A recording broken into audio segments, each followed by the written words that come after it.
Las enfermedades autoinmunes son realmente el cuerpo atacándose. El cuerpo nunca se ataca a sí mismo. Pensar que el cuerpo se ataca a sí mismo sería pensar que Dios fue estúpido, ¿no? O quien nos haya creado.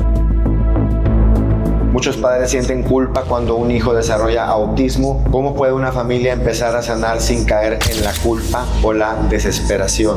Cuando un hijo está enfermo, es que sus padres y sus abuelos no resolvieron algo y están proyectando el síntoma. ¿Los contagios existen exactamente como creemos o el terreno emocional y biológico define mucho más de lo que imaginamos? Contagios. A ver, la teoría del contagio se quedó en teoría. Lo único que se contagia es la estupidez humana. Híjole. ¿Existe realmente una cura para el cangrejito? Se sana haciendo... ¿Vienes con todo? Sí. Bueno, pues aquí tengo preguntas. Y dice, antes de hablar de enfermedades, cáncer, emociones, etcétera, ¿qué significa realmente el lenguaje del síntoma?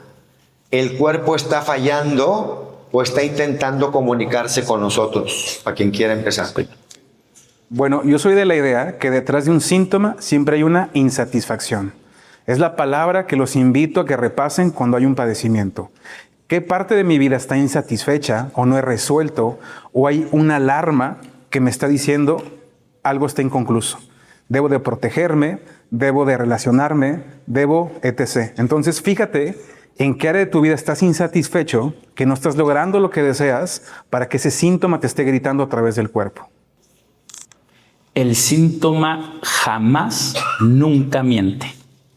Y si esto lo supiera la medicina, podríamos encaminarte y ayudarte a llegar al origen de lo que conoces como enfermedad. Y el síntoma es una emoción, es un tumor cancerígeno. Todo lo que tengas como hipertensión o respuesta biológica es algo tan inteligente y tan sabio que si tú lo comprendes, que tu instinto lo comprende, pero no le haces caso. Entonces, para mí el lenguaje del síntoma es ese, es darte cuenta de lo que no te dabas cuenta por desconectarte de tu esencia más natural y biológica. Y cuando hablamos de biología, no estamos hablando de cuerpo, estamos hablando de psique, llámale alma, espíritu, tu gran cerebro, tu gran ángel de la guarda y tu sistema biológico maravilloso para expresarte en esta realidad. Bueno, yo a veces digo que el síntoma es como el tablero de control del carro, los foquitos. Se prende de la gasolina y tapándolo, pues no sería una buena solución. Más bien sería ir a poner gasolina, te está indicando. El problema es cuando se prende un foco que no sabes qué significa. Porque se prende el foco de la gasolina y mientras tengas gasolinera cerca y traigas dinero para ponerle, no te pones nervioso. Nada más vas y le pones. Pero pronto se prende un foco que no entiendes y dices, ¿y ahora qué pasó? Pues voy con el mecánico a ver qué me dice. Si entendiéramos los foquitos, que en este caso son los síntomas, llegaríamos al origen, sería así. Es que siempre estamos apagando foquitos. Controla la creatinina, controla la glucosa, controla la hipertensión, quítate la ansiedad. Y es lo que dice Javi, no qué hay detrás, qué percepción hay, qué eventos hay. Y eso es lo que nos ayuda a entender el lenguaje del síntoma. De hecho, el síntoma no es el problema, el síntoma es la solución. Hay que entender eso. Entonces hay que revisar qué solución le estoy dando a mi vida, a mi situación, a través de este padecimiento, qué quiero resolver. Y un punto muy importante que me gustó mucho de lo que hablaste es que el síntoma no se equivoca. Si está el síntoma y nosotros te hacemos una pregunta o te llevamos a compartirte cuál es el código que está detrás de eso, sí o sí va a ser. Lo que pasa es que no lo alcanzas todavía a reconocer y eso también es un proceso. Bueno, y Rafa, ¿qué tanto influye la percepción en una enfermedad? O sea, ¿la enfermedad empieza en el cuerpo o en la forma en la que interpretamos la vida? Sí, empieza en la psique, en la percepción. Y hay una percepción muy consciente y una que es tan inmensa, por eso es inconsciente, va más allá de lo consciente, donde estamos todos conectados. Pero sí, la percepción para mí es lo más importante para sanar y dejar que un programa biológico, lo que tú conoces como enfermedad, termine, indiscutiblemente. Pero ¿cómo le decimos al médico o a tu especialista que vea con sus dispositivos cómo viviste una separación? Por eso la ciencia habla de evidencia, pero la verdadera ciencia es cuando tienes los ojos de la conciencia para ver el alma del paciente. El paciente no es un diagnóstico, es toda una historia, ¿sí? Y en su historia influye su percepción muy particular. Entonces, La percepción es, para mí, ahí inicia la enfermedad. Ok, entonces, a ver, la enfermedad no inicia en el cuerpo. Entonces quiere decir que la enfermedad inició en una situación Claro. pasada. Ahí se empieza a cocinar esto. Yo creo que siempre está pasando porque para la psique no existe el tiempo. O sea, si tú tienes un síntoma, si tú tienes una hiperglucemia ahorita, en tu psique, en el presente, hay lucha, hay resistencia, ¿sí? Claro que tu percepción, interpretación de recuerdos, pero para tu biología siempre es en el presente. Aunque el detonante no esté ahí. Claro. Eso es algo muy importante. Por ejemplo, en casos de hiperglucemia vemos que la situación muchas de las veces es que hubo un conflicto donde yo sentí que me tenía que proteger y llevo suficiente azúcar a la sangre para poder enfrentarlo. Y a veces podríamos decir, no, pues fue un evento muy claro, ¿no? Fue un momento donde me enfrenté con mi padre y nos íbamos a agarrar a golpes. Y luego dicen, bueno, pero eso es que tengo 10 años que ya no veo a mi papá. Pues no lo ves, pero la percepción sigue luchando con el agresor acá arriba. Entonces, yo siempre le recomiendo a la gente que cuando tiene un padecimiento como este, haga un diario semanal y pare 3 veces al día y se dé cuenta cuál es la recurrencia de sus pensamientos. Y eso ayuda mucho a que te des cuenta cómo percibes la realidad. Si te estás protegiendo, si estás huyendo, si sientes que la vida no es suficiente, si te desvalorizas. Y esa es una buena forma de darnos cuenta qué está pasando acá arriba, manifestándolo, escribiéndolo. ¿Sí? Es una de tantas formas y entender que ese método es para algunos, no para todos, pero ayuda. Observen a su percepción, no lo que los otros ven. Siempre. Si lo que tú percibiste, no Sí. lo que crees que los demás están Así es. viendo. Fíjate, me quiero quedar con el diario porque a mí me encanta. Dan, ayúdame con esto. ¿Verdad que te encuentras un montón de patrones extremadamente obvios, pero que si no los escribes, no los veías? Como por ejemplo, y ayúdame tú, pero todos los lunes me despierto con miedo. O todos los jueves en la tarde se me viene esto. Pero como no les ponemos atención, no los ves. Y cuando los pones en el diario es como una película extremadamente obvia repitiéndose. Así es. Tal cual, vivimos tan inmersos en esa realidad que no nos damos cuenta. Un ejemplo que veo muy claro es cuando le pregunto a un paciente, oye, ¿y te duele algo? No. Y después en la consulta me dice, sí, tengo 3 años que me duele la espalda. Es que ya vive tanto en esa realidad que ya lo da por hecho y no lo alcanza a ver. Entonces, un diario para eso nos sirve, para darnos cuenta cuál es la repetición de nuestros pensamientos constantes. Entonces, con eso ya podemos poner un alto, ¿no? O ver cómo lo voy a trabajar. Y ir trabajando la metacognición, que es una maravilla. Ahorita hay mucha publicidad de la metacognición. ¿Alguien ha escuchado de la metacognición ahora? Poquita gente. Entonces les platico. La metacognición es la habilidad de darme cuenta que estoy pensando. Es una súper habilidad. En este momento que estoy pensando con lo que está ocurriendo enfrente de mí. Y partiendo de eso, puedo ver qué es lo que ocurre conmigo. Entonces, esa habilidad vale mucho la pena porque ahí me puedo dar cuenta qué siento que funciona, qué no funciona, qué estoy haciendo o cómo me estoy limitando. Entonces, podríamos decir que vivimos en un estado de contemplación activa. Meditación, cuando hacemos eso. Mira, y para allá iba tú, Dan, desde tu experiencia con psicodrama, role-playing, la silla vacía, que ahorita nos explicas un poco, está buenísimo esto. ¿Por qué representar un conflicto puede sanar algo que hablar no lo logra? Bien. Bueno, primero hay que explicar que todo esto que mencionó Javi son formas de resignificar, de cambiar la percepción. La silla vacía, las 3 posiciones y el psicodrama son métodos terapéuticos que utilizaron personas hace 80 años que dieron muy buenos resultados porque se dieron cuenta que la terapia no tiene que ser aburrida. Entonces te pongo un ejemplo. Ahorita aquí llega una persona, tiene un conflicto donde su padre fue muy dura con ella. Entonces yo le digo, bien, pasa y elige a tu padre, elige a tu madre y a tus hermanos que no te hicieron caso. ¿Y qué hacemos? Le digo, como tu inconsciente es inocente y no distingue la realidad de la fantasía, en esta historia ganas tú. En esta historia hablas con tu papá y le dices, no estoy de acuerdo que no me des el lugar como mis hermanos. No estoy de acuerdo, bla, bla, bla, bla. Y lo volvemos a representar. Hacemos una pequeña obra de teatro que está modificando la percepción y ahora la historia se cuenta diferente.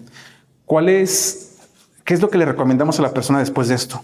Ahora la historia que vas a contar es esta. Deja de contar la historia donde fuiste la víctima, aquí eres el responsable y desde aquí cambiamos tu historia. vale la pena que lo prueben. Y sí, aplausos. Y bueno, es que como estamos grabando podcast, pues en teoría no debería haber... No, pues como en los programas de los 80, ¿no?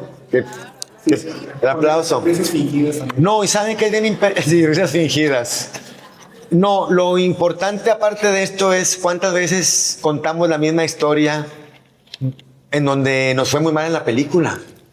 ¿Por qué no llegar a un momento en el que ya la cambiemos? ¿No? En lugar de llegar y decir, ¿cómo te ha ido? Pues como siempre, ya sabes. Y dices, no, o sea, pues, como siempre ya sabes, ya desde ahí ves que te vas a tirar al pozo. ¿Y por qué no empezar a partir literal de hoy o del día que quieran, contar una nueva versión y ver qué sucede?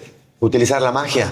O ver qué aprendí de la historia, ¿no? Porque normalmente seguimos en el victimismo, esto pasó, no me gustó, pero ahora yo podría decir, lo que yo aprendí de esta historia es esto, y gracias a esto soy esta persona, y ahí vamos cambiando. Lo importante de esto es que nos demos cuenta que mientras nos quejemos, nuestro sistema reticular común, lo que va a generar frente a nosotros son puras quejas. Solo me voy a fijar en lo que no funciona, y qué feo vivir desde ese lugar, ¿no? Entonces ahora podría irme a otro lugar. Ah, mira, de esto aprendí esto. Y eso me ha servido mucho a mí. Ya. Oye, Dan, la silla vacía, ¿puedes explicar rápidamente? Porque esa me encanta. Bueno, la silla vacía no es cuando tu papá se fue de la casa y no regresó. La silla vacía es algo muy concreto. La silla vacía... ¿Quieres decir algo, hermano? ¿Quieres decir algo? Ahí es donde podemos utilizar la risa de mentiras para el podcast. Bueno, en mi interior yo lo escuché en mi interior sonaba muy bien. No, sí estuvo bueno, pero pues estábamos hablando serio. Bueno, ¿qué hacemos en la silla vacía? Fritz Perls, el creador de la psicoterapia gestal, comenzó con este tratamiento, así digamos. Entonces, ¿qué hacemos? Ponemos una silla enfrente del consultante. Yo estoy en una silla frente a esa silla, tal cual estaríamos así. Y en esa silla vamos a poner el conflicto. El conflicto puede ser una persona en específico, una situación o algo que no es resuelto. Entonces, ¿qué hacemos? Le cerramos los ojos a la persona que tiene el conflicto y le decimos que visualice frente a él esa situación que no ha resuelto. Yo les digo, trae la esencia, el carácter, el olor, la información, cómo te hizo sentir. Vamos haciendo una pequeña inducción, vamos haciendo una pequeña hipnosis, por así decirlo. Y ya con entrando en ese pequeño trance, lo que le decimos al consultante es, dile todo aquello que no le pudiste decir. Y salen cosas que ni la persona tenía muy claras. Cuando comienza a hablar en este trance, comienza a decir muchas cosas que no eran obvias en ese momento para él. Y es algo muy liberador porque conecta con lo más profundo de ese dolor que la persona no había trabajado. Y eso sería como una catarsis, pero no lo dejamos solo ahí. Después a la persona le invitamos a que se ponga en la silla. Que se siente. A que se siente en la silla de enfrente y que sea el conflicto. Y que el conflicto le explique al consultante que vino a la sesión qué le vino a enseñar. Y ahí rompemos con todo el escenario. Rompemos con la historia desde la compasión, entendiendo y tú siendo el conflicto para ver para qué viviste eso. Y eso genera que muchas personas conecten con compasión, que digan, bueno, fue horrible, fue doloroso, lo voy a recordar toda mi vida, pero ahora lo entiendo. Pues así la silla vacía. Rafa, la enfermedad es más emocional de lo que la medicina está dispuesta a aceptar. Sí, es que la enfermedad no existe, pues, es una adaptación. Los síntomas son una parte de la enfermedad. La gente piensa que cuando le dicen tienes un carcinoma, BPH, eso no es la enfermedad. Y efectivamente las emociones son un gran indicador para ver. Las emociones son síntomas, ¿no? Es un tema un poco complicado de entender que la emoción no te enferma. La emoción es parte del programa. O sea, yo para enojarme en este momento tengo que ver algo. El animal para tener miedo tiene que ver un depredador. A ti basta que te digan, hay un bicho en un barco, en el aire, y esa percepción ya te puede generar un montón de reacciones. ¿Sí? Tú te puedes separar y te puedes enojar. Otra persona se separa y puede tener mucha felicidad, ¿no? Me separé por fin, ¿no? Entonces no podemos decir, son muy pocas emociones, pero efectivamente hay un tema psíquico, yo podría decirlo, detrás de cualquier enfermedad, incluso hasta un accidente, me parece, que tiene que ver con algo que va más allá de la materia y que cada quien debe descubrirlo, ¿no? A ver, entonces ayúdenme los dos con esto. La emoción es nada más el foquito que prende. Totalmente. La situación va a suceder. La percepción, cada quien la va a tener dependiendo de sus filtros personales. Entonces, o sea, otra vez, ¿en qué momento se convierte en un problema la experiencia de vida? A lo que voy es, vamos a tener accidentes, nos va a ir bien, nos va a ir mal, vamos a ganar, vamos a perder, vamos a amar, nos van a dejar y vamos a dejar, o sea, vamos a vivir un poco de todo. Y pues eso es la vida. ¿En qué momento la experiencia de vida se convierte en sufrimiento, se convierte en enfermedad terminal? ¿En qué momento sucede esto? Yo creo cuando no te actualizas, cuando no quieres hacer un cambio en tu vida, cuando no te das cuenta que en pantalla gigante la enfermedad te está diciendo, hey, algo hay que cambiar o resignificar. Y si no lo haces, pues bueno, el cuerpo aguanta hasta que dice no puedo más y colapso. Y quizá pues esa sea otra solución, ¿no? Desaparecer de aquí, porque de ley nos vamos a ir. Pero quizá está en ti, la naturaleza quiere al más apto, y yo, con tanta gente que he hablado, las personas que se van, y es mi punto de vista, es porque se rinden. Se rindieron. No se rindan. Porque si tú te rindes, ya cuando el paciente incluso se rinde, la biología dice, te rindes, te da una caquexia, un programa del tálamo, y te lleva una caquexia y te desapareces. Entonces, pero el cuerpo aguanta muchísimo. Yo creo que cuando te rindes, ¿sí? Pero ya es una elección de cada quien. Cada quien tendrá sus motivos, porque a veces tienes al paciente o al familiar todo enfermo, pero tú dices, yo no quiero que se muera. Pero él ya está viviendo su proceso. ¿Sí? La esperanza. Sí. La esperanza es lo que genera que podamos vivir más tiempo con el pronóstico o el diagnóstico, ¿no? Y cuántas veces no hemos visto que nos dan un pronóstico, un diagnóstico y la persona se va muy pronto, ¿no? Yo tengo un caso muy cercano donde a esta persona le dijeron que tenía pocos meses de vida y se fue muy rápido. Otro familiar tenía la misma situación y dijeron, no hay que decirle porque se nos va a ir rápido. Pues aquí sigue, ¿sí? Entonces tiene que ver mucho esta parte de la esperanza. Hay un experimento muy interesante que tiene que ver con la esperanza que se hizo con un grupo de roedores. A un roedor blanco, si lo metes en una cubeta con agua, nadando solo dura 16 minutos, solo 16. Pero si este mismo roedor lo metes a la cubeta y en el minuto 15 lo sacas y lo vuelves a meter, la segunda vez no dura 16 minutos, dura 16 horas. Lo que prolongó esa cantidad tan grande de tiempo nadando y haciendo el esfuerzo es que la rata tenía la esperanza de que alguien llegara y la sacaba. Estaba condicionada. Y esto lo podemos llevar a esa realidad, ¿no? Bueno, hay otro bien interesante también con roedores que los meten en la jaula y creo que el suelo de la jaula da unos toques, electricidad muy molesta. Cuando ponen sola a la ratita, luego le hacen su análisis y está toda conflictuada con tumores y demás. Cuando la ponen con otra rata, se pelean, se arañan. Y hay una tercera que le ponen un palito para roer. Y en la pelea y royendo el palito, no presenta los síntomas de cuando está sola. Y está, pues, un poco interesante lo que dice este experimento, pero a veces vale más la pena pelearte, incluso pues con tu ser amado, que quedarte callado en soledad. Porque el pelear ya de alguna manera libera un montón de lo que la otra ratita no tenía con quién pelear. O roer, que roer sería pues pegarle a la almohada o gritar en tu cuarto encerrado.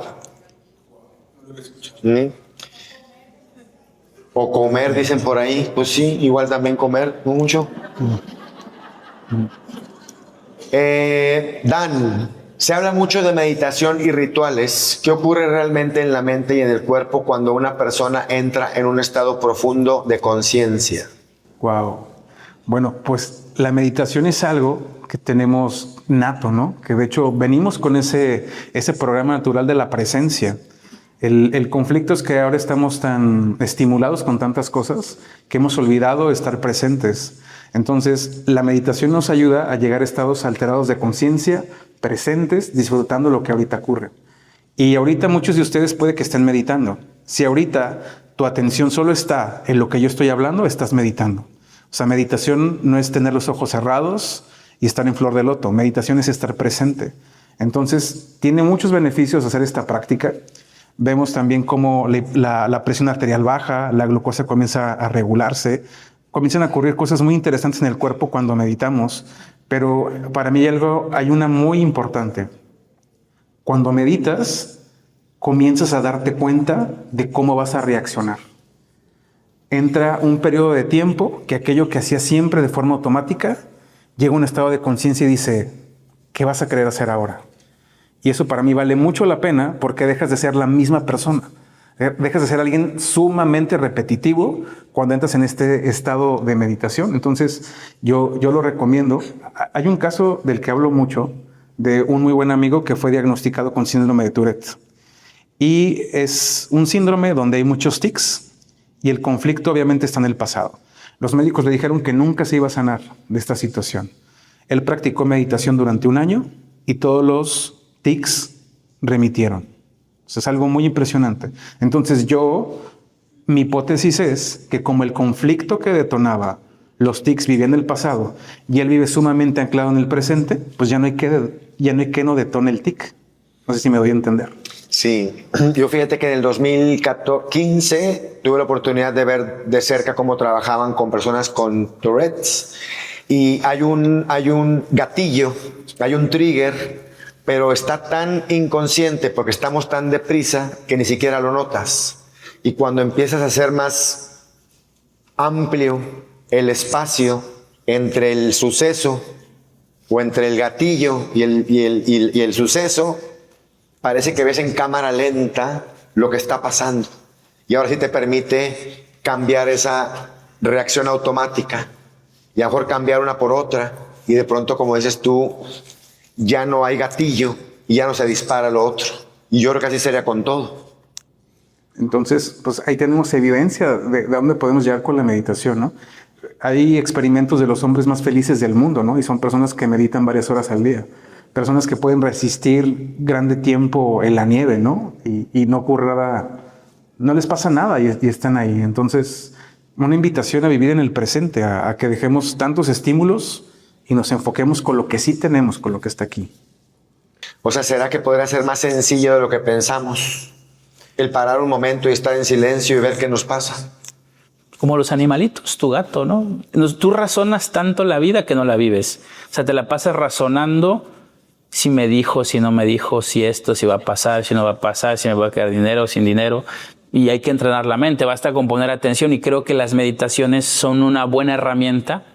Pero cuando tú amas lo que haces, cuando tú sabes a dónde vas, automáticamente estás meditando. Cuando tú te levantas en la mañana y ya sabes qué hacer, ya estás en el presente. Pero eso es una autorreferencia que es tuya, es mantenerte en tu centro, pero ¿quién te saca de tu centro, no? Pues cuando te sales de tu centro es porque me juzgaron, porque me criticaron, porque me dijeron.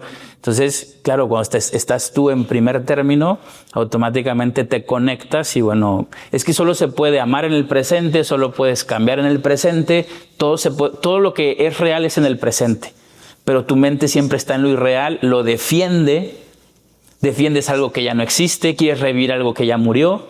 Y bueno, con que te des cuenta, ¿no? Entonces creo que las meditaciones ayudan muchas veces y yo digo que debes de aprenderlo tú, porque esas meditaciones inductivas, grupales, también pueden generar dependencias. Voy a Alcohólicos Anónimos, pero ahora dependo del padrino.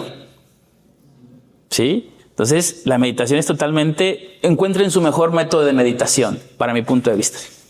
Oye, decías en presente lo que me dijeron, lo que me juzgaron, y luego peor... ¿Qué tal si me dicen? ¿Qué tal si me juzgan? O sea, ni siquiera ha sucedido y ya estás allá. Y como dices tú, o más bien hay un dicho que dice, si no sabes qué hacer, pues no hagas nada. Porque si te levantas y ya sabes qué hacer, y si no sabes qué hacer, no hagas nada, mejor. Rafa, ¿los contagios existen exactamente como creemos? ¿O el terreno emocional y biológico define mucho más de lo que imaginamos? Contagios. Por eso te quitan los videos, por hablar de los contagios, ¿sí? A ver, yo siempre me la juego hay mucha contigo. gente que viene aquí por primera vez. La teoría del contagio se queda en teoría. Lo único que se contagia es la estupidez humana. pero ninguna enfermedad, ni siquiera de transmisión sexual o HIV, ninguna. Yo desafío al que quiera, lo podemos comprobar, nada se contagia. Sí, pues somos una microbiota, somos billones de hongos, de microbiotas. Besen a sus animales. Lo mejor para elevar las defensas es intercambien fluidos con la pareja, dejen que el niño se ensucie. No puedes ganarle la batalla a las bacterias, es imposible, es una ridiculez eso de ponerme un cubreboca. Microscópicamente las bacterias son diminutas, ¿sí? Hablar del contagio es bien complejo, pero esto viene desde Pasteur, del francés, que tuvo un delirio con la rabia. Tampoco la rabia existe la hidrofobia. Pero realmente la teoría del contagio se quedó en teoría, ¿no? Pero quien comprenda esto, pues bueno, es el arma que tienen las farmacoquímicas, ¿no? Que nos hacen creer que las enfermedades se contagian, ¿no? De psique a psique nos transmitimos mucha información, pero la enfermedad no se contagia, ninguna. Sí. Mira, para compartir esto y que veamos lo ridículo que a veces podemos ser, en los tiempos que te tenías que poner cubrebocas, pues yo no me lo ponía, pero traía uno en la camioneta por si tenía que ir al banco o algo. Sí. Ese mismo cubrebocas lo usé 2 años. Se me cayó al suelo 30 veces. Me lo echaba en el pantalón en donde guardaba las monedas, las llaves. Y yo decía, qué ridiculez. Si no lo traigo puesto, la gente me juzga. Y si me lo pongo, la gente me deja pasar. Si supieran que ese cubrebocas tiene más bacterias que todo lo que nos dijeron que está en el ambiente. 2 años sin lavarlo, nomás me lo ponía Pero eso es ridículo. O sea, como que, ay, muy bien, tienes cubrebocas. Si supieras cómo está de mugroso mi cubrebocas. O sea, de donde yo soy en Veracruz, las playas están cerca de hoteles que tienen su drenaje. No voy a decir de qué ciudades van a la playa ahí, pero se meten y se tragan al agua de aguas negras. Pero esa gente está disfrutando. Ojo, no estoy diciendo que vayas y comas cosas así. Y ahorita te puedes estornudar y es incómodo. Pero si tú tienes una percepción de que el estornudo te va a contagiar, ahí hay una percepción. Ahí ya puede generarse un ataque, un programa de mucosa nasal pero no es que te contagias jamás. Las bacterias y estos microorganismos son aliados. Siempre participan. Cuando los microscopios empezaron a existir, pues agarraban a la gente enferma y encontraban la difteria, y decían, pues este es causa de la enfermedad. No, ese cuate apareció como consecuencia de un desequilibrio en el terreno. O sea, Pasteur dice, el microbio lo es todo. En el Instituto Francés de Pasteur sigue diciendo en un letrero, el microbio lo es todo. O sea, la culpa la tiene el microbio. Y Claude Bernard decía, el terreno lo es todo. Y Hammer cambió todo. El DHS lo es todo. El conflicto desequilibra todo. Y después se adapta y se organiza todo. ¿Sí? Dan, el inconsciente colectivo, la ley del mono 100. ¿De verdad podemos influirnos unos a los otros energética y emocionalmente sin darnos cuenta? Explícanos la ley del mono 100. Bueno, la ley del centésimo mono nos comprueba el inconsciente colectivo, que dice que basta que el 3% de una especie genere o aprenda un nuevo comportamiento para que el otro 97% se adapte o lo integre. Y esta historia es interesante porque dice que en Japón un grupo de simios que le tenía miedo a las patatas modificó este comportamiento. ¿Qué fue lo que hicieron? Una simio, que fue la primera que comenzó con esto, que le llama Nimo, tomó una patata, rompió su miedo al contacto con el agua y la lavó.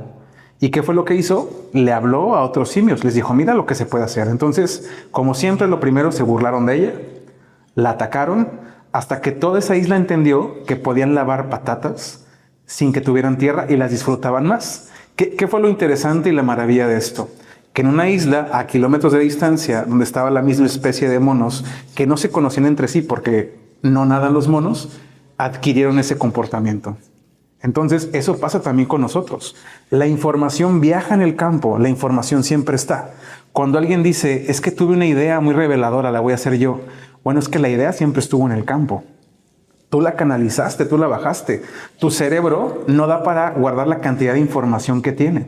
Y hay algo muy interesante que también podemos traspolar con esto, son los inventos. Así como cuando se inventó la tela color aquí en México, en Japón al mismo tiempo ocurrió, hay muchas patentes que tienen pleito. ¿Por qué? Porque la información está en el campo. Entonces, esta idea de la creación para mí tiene que ver más con canalización. Estoy preparado para canalizar esta información y todos accedemos a esa información, todos estamos ahí. Es como si hubiera un Wi-Fi colectivo y todos estamos ahí. Y pues la ley del centésimo mono nos dice que basta que el 3% de una especie haga conciencia de un comportamiento nuevo para que todos lo tengamos. De hecho, te dicen, si tienes una gran idea, no la digas porque te la van a ganar. No. Si tienes una gran idea, ponte manos a la obra porque la idea ya la canalizaron un montón de personas. Y tú eres es el primero medio. que la saques, el que la va a llevar a cabo. Sí, tú eres el medio nomás. Sí. Rafa, híjola, puras preguntas que nos bajan de los clips. Cuando hice una entrevista con Rafa en diciembre o noviembre, le dije, en lugar de decir la palabra C-A-N-C-E-R, digamos la del cangrejito, por el signo zodiacal, que es el C-A-N-C-E-R. Pero sí saben por qué se le llama esa palabra así. ¿Han visto cómo camina un cangrejo? Que no sabes que va para allá o para acá. La medicina oficial nos sigue dando la idea de que cuando tú tienes un tumor no sabes qué va a pasar, se va a ir por cualquier parte del cuerpo. Se mueve. Pero realmente eso no es así. O sea, desde el nombre está... Pero bueno, Claro. ¿existe realmente una cura para el cangrejito? Bueno, la verdadera pregunta es ¿por qué apareció el cangrejito en primer lugar? ¿De dónde viene que haya aparecido? Bueno, todos estos descubrimientos son gracias a Hammer, ¿no? Por la muerte de su hijo, él desarrolló un teratoma en el testículo y su mujer un cáncer de mama. Efectivamente, siempre hay un origen, ¿no? Cosa que ya afortunadamente colectivamente, lo que hablaba Dan, ya la sociedad, gracias al trabajo de Dan y todos estos caminos de difusión, mucha gente ya se está dando cuenta que el cáncer, el cangrejito no era lo que nos dijeron. Siempre hay un evento, siempre hay un shock, siempre hay una percepción. Y curiosamente el cangrejito es parte de la cura. ¿Quién iba a pensar que un tumor en el estómago hace más acidez? Se llaman adenocarcinomas, son secretores. Un tumor en el colon secreta moco o fluido, o sea, secreción para sacar el bocado indigesto. ¿Sí? ¿Quién iba a pensar que pues una leucemia son un montón de células de blastos nuevos inmaduros? Así te lo dice el médico, porque se va a hacer más fuerte tu médula porque el impacto fue no me puedo sostener, estoy bien desvalorizada, siento que no valgo nada. Entonces, qué difícil es cambiar el paradigma de que esta enfermedad realmente se sana haciendo nada. Y hacer nada es hacer mucho, curiosamente, ¿no? Porque imagínate sacarte la cabeza que no me tengo que envenenar con todo eso, ¿no? Claro, si hay que hacer mucho, resolver el conflicto, ¿sí? Pero eso ya depende de cada quien, pero tenemos un potencial impresionante. Bueno, entonces cambiaría totalmente hasta la pregunta como la hice, porque más bien el cangrejito es la cura de algo que sucedió previamente. No ocupas cura para el cangrejito. El cangrejito ya es la salida del conflicto de alguna manera. El problema, es cómo hacer para no tener miedo cuando nos han metido tanto miedo a esto. Eso va a estar difícil, y lo digo con todo respeto, mantenerte en paz en medio de la tormenta. Esto está muy complejo de decirlo porque sí, o sea, sí se necesita ayuda en algunos casos, pero curiosamente porque nosotros somos la única especie que vive conflictos tanto tiempo y tan intensos. Entonces, claro, un tumor puede crecer tanto que a veces hay que operarlo. Pero ya le podemos decir al paciente, oiga, su tumor va a seguir creciendo si usted no resuelve el conflicto. ¿Sí? O sea, eso es lo más importante, ¿no?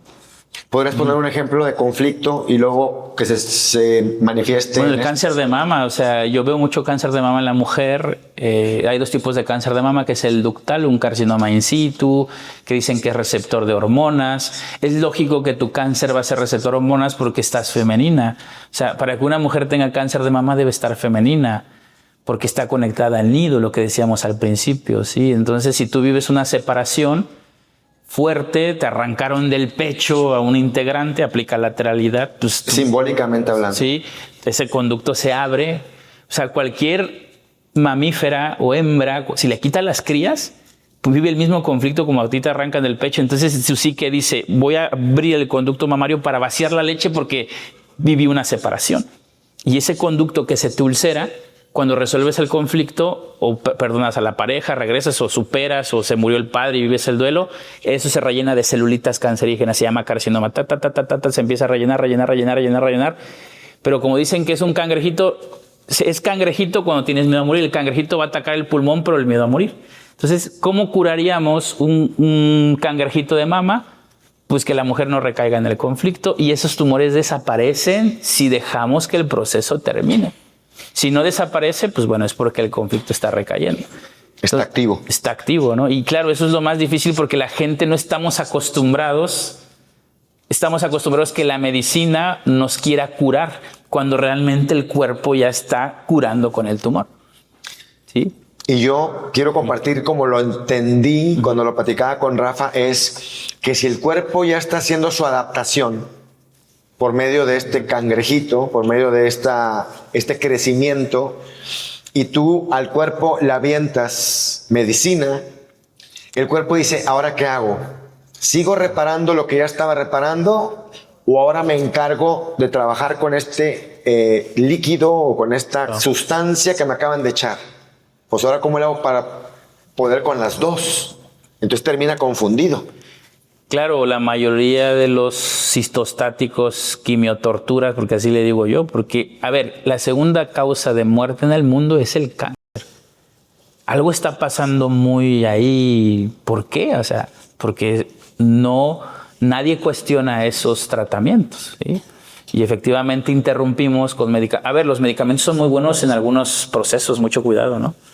Pero si tú le pones radiación o gas mostaza, que es de donde viene este tratamiento, hubo una guerra donde un barco con Estados Unidos, Italia, no me acuerdo bien, explotó y se murió un montón de gente con gas mostaza y vieron que afectaba la médula y ahí a partir de empieza ese tratamiento. Entonces, si tú matas ese tumor, porque nos dicen, son células, mata células buenas o malas. No, mata células. En el cuerpo no hay células buenas o malas. Ese es el gran error que tenemos, que interpretamos que lo que pasa en la biología como malo. Entonces, cada que tú metes ese químico, pues sí, se reduce el tumor, pero se va el efecto y el tumor tiene que volver a crecer porque quedamos que va a cicatrizar el conducto mamario. Y después es peor porque activas otros conflictos. Entonces, claro, hay que tener el conocimiento, pero esto es súper lógico.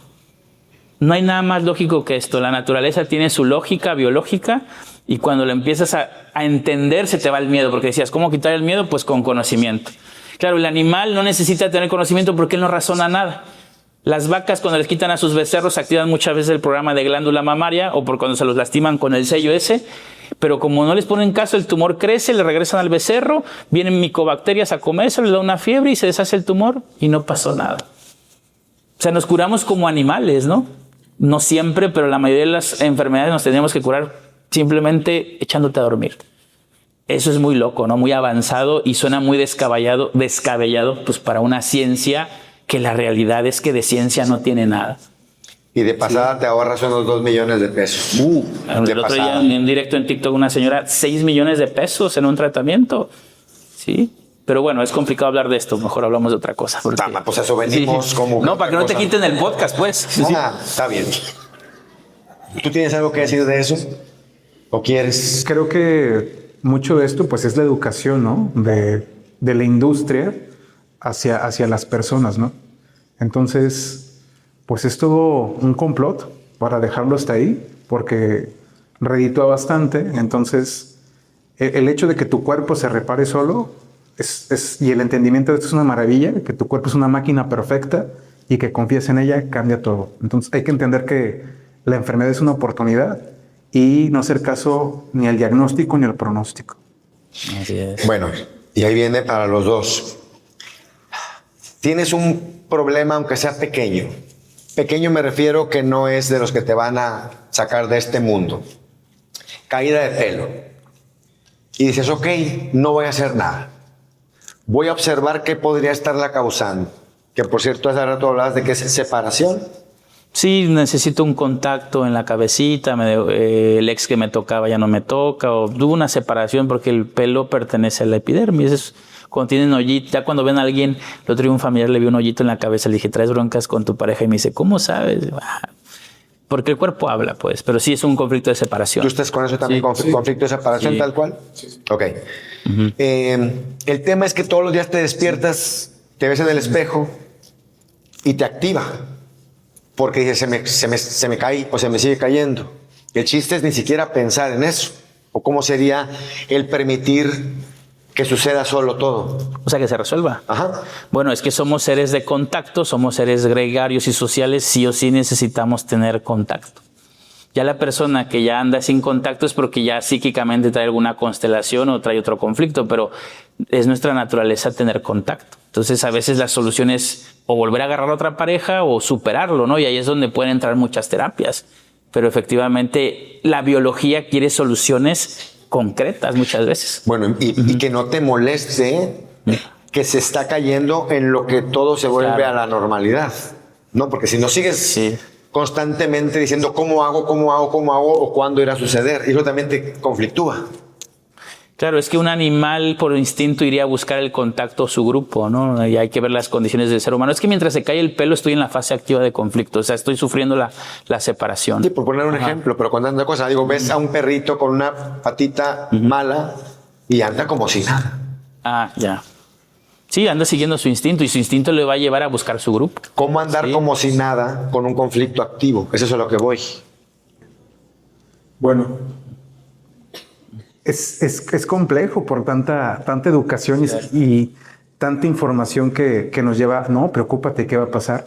Y hay muchos cantos de sirena, ¿no? O sea, andas cojeando de un pie y, oye, ¿ya te revisaste? Oye, ¿estás mal? Oye, ¿qué está pasando? Entonces, todo ese tipo de cosas también agrava la situación. Claro. Entonces, como dice Rafa, pues de información es poder y es liberación. Entonces, no importa lo que tú me digas, yo estoy claro que estoy en un proceso de recuperación, pero pues en esta marea hay que aprendernos a salir de ahí. Bueno, a ver, de una vez está, porque ni siquiera creo que lo apunté aquí. Economía. Dices, voy a permitir que todo se acomode, somos seres abundantes, nos merecemos todo por ser lo que sea, hijos de Dios. Pero no traes ni un peso. Es que el ejemplo es así. ¿Cómo te mantienes firme sabiéndote hijo de la divinidad y sabiendo que pronto la abundancia va a llegar a ti si no traes un peso? Sí, hay un ejemplo muy claro, ¿no? Que dicen, pues para ti es muy fácil hacer ayuno porque tu refri está lleno. Ajá. Yo no puedo hacer ayuno tan fácil porque de veras no te tengo que comer. Entonces, yo hablo de un proceso que se llama aceptación y doblegarte. O sea, entiendo que no hay nada, ya caí hasta ahí y voy aceptando que estoy en esta incomodidad y en este dolor. Pero acepto ese dolor, lo comprendo, lo vivo y lo experimento y comienzo a confiar. Yo también hablo mucho de derivar, ¿no? Este es mi peor momento, derivo en un ser superior y confío que esto va a ser mejor.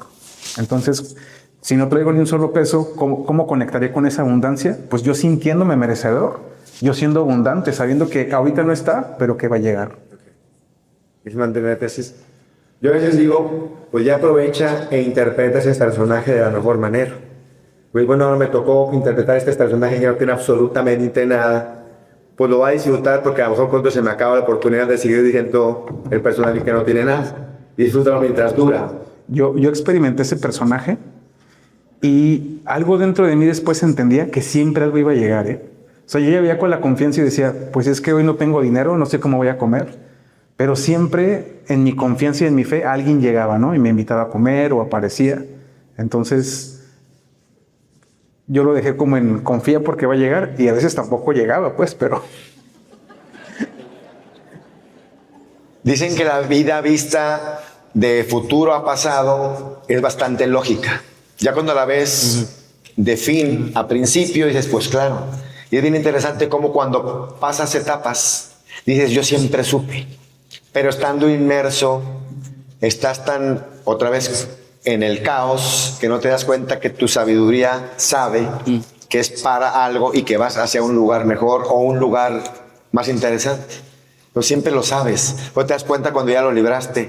Esa es la parte que valdría la pena trabajar. Dan, ¿cómo explicas la sanación a distancia? ¿Estamos conectados de una manera que la ciencia todavía no comprende del todo? Sí. Bueno, hay terapias en la actualidad maravillosas que los invito a que las revisen, a que las experimenten. Está el método Yuen, el par biomagnético y también la descodificación a distancia. Entonces, en el entendimiento de que somos una sola especie y hay un entrelazamiento entre nosotros, cuando yo hablo contigo, conecto con todas las personas con las que tú has estado. Entonces, cuando entiendo que solo somos una masa crítica y tengo evidencia y certeza de esto, puedo trabajar con alguien más. Entonces, la distancia es una percepción de nuestra mente. La idea cuántica es que todos estamos conectados y todos pertenecemos al mismo lugar. Entonces, para hacer este proceso, primero debe de haber certeza en quien lo hace. Yo tengo certeza que todos estamos conectados y que puedo mandarte información a distancia. Hubo un hospital muy interesante en China, el cual ya se quitó, que fue el hospital más grande del mundo sin medicamentos. Y la práctica que se hacía en ese lugar era Qigong, Chinen Qigong. Entonces, entraban 3,000 personas cada 24 días y más del 90% de esas personas sanaba. Y una práctica que se hace ahí, que de hecho Gret Bade la tiene documentada, es cómo comienzan a mandar energía con las manos. De eso le llaman la Qi, mandar información. Y en tiempo real se ve cómo desaparece una tumoración de vejiga de una señora, en tiempo real. Entonces ellos sabían que estaban transmitiendo su salud a la señora para que comenzara a sanar, pero ellos lo daban por hecho. Ellos tienen certeza de que eso ocurría. Entonces vivimos en un entrelazamiento cuántico que nuestra percepción dual nos hace creer que no existe. Todo el tiempo estamos conectados. Cuando alguien recibe un diagnóstico del cangrejito, ¿qué hay que hacer para aumentar tus probabilidades de salir bien, mental y emocional? Que se sigan metiendo a mis lives de TikTok todos los días. Es que, a ver, se necesita, primero que nada, buscar el DHS, buscar el conflicto. Y esa es la base de todo. O sea, hay gente que le están dando un diagnóstico de cáncer, pero no tienen ni idea por qué. Y cuando tú dices, tengo un cáncer de páncreas porque estoy peleando por una herencia, pues ya mínimo el paciente dice, oye, pues suelto esa herencia, ¿no? Tengo un cáncer de colon porque a mi hermano o a mi socio le presté una lana y no me la quiere pagar. Entonces, si tú no sueltas eso, pues el tumor va a seguir creciendo. Entonces, debemos saber primero que nada el conflicto. Ya a partir de ahí, pues bueno, hay muchas terapias, volvemos a lo mismo, y no tener miedo y entender que el cangrejito te está ayudando a sobrevivir. Qué interesante y qué complejo es entender para tu médico y para ti que estás lleno de nódulos en el pulmón precisamente porque tienes miedo a morirte. Por eso la supuesta metástasis más común que van a encontrar, y esto lo saben los médicos, es el cáncer de pulmón. Porque cuando te dan ese diagnóstico, la psique dice, nos vamos a morir, y hace nódulos en el pulmón. Haz de cuenta que hace bolsitas que le ayudan a atrapar más oxígeno. Ahora, ¿cómo sacamos del miedo a ese paciente si sigue yendo con un bata blanca que le has entregado el poder? Entonces, no debes entregar el poder a nadie y confiar en tu cuerpo, como le decía Dan. Pero bueno, es un tema muy amplio que necesitamos pues bases y usar nuestro intelecto para ir entendiendo. Pero en pocas palabras, nunca un paciente se muere de esta enfermedad. Jamás se muere de fatiga, de nuevos conflictos, y lo tengo que decir, la mayoría de los tratamientos. Entonces, ahí analicen ustedes qué es lo que hay que hacer, pero primero encontrar el DHS, el conflicto. Ok. Sí. Para de ahí agarrarte. Y resolverlo. Claro, ya tienes algo real por qué luchar. Así es. Que sería resolver el conflicto. Que en cada persona es muy distinto. DHS. DHS son las siglas del hijo de Hammer, Dirk Hammer Syndrome. Es el shock, es el evento, ese momento donde te dieron una noticia de que se murió tu hijo, por ejemplo, ¿no? O que tu pareja te va a dejar, o que cualquier evento. Podemos, sí. Rafa, aprovechando que preguntaron, está interesante, es el nombre nada más por honrar a su hijo, las siglas, pero realmente es el momento en donde sucede el shock. ¿Puedes recordar a los que ya la saben y mencionar para los que no, cómo es que sucede? ¿Tiene que ser vivido en soledad? ¿Te llega por sorpresa? Claro, es en fracciones de segundo. Sí, es un momento donde tu psique dice, hey, estamos en peligro, se murió mi hijo, entonces voy a desvalorizar el testículo, le hace una necrosis porque no está haciendo funcional ese testículo y después va a ser un tumor el testículo para hacer más testosterona y poder traer otra cría. Reemplazar de alguna manera biológicamente hablando. Por ejemplo, no sé, un niño que le atropellan a su perrito, el camión de basura, ese evento, ese DHS, su psique puede decir, esto es una separación desagradable y le va a salir vitiligo en la mano. ¿Entienden? O sea, siempre el síntoma habla. Sí, pero otra vez, la situación llega inesperadamente. Dramáticamente.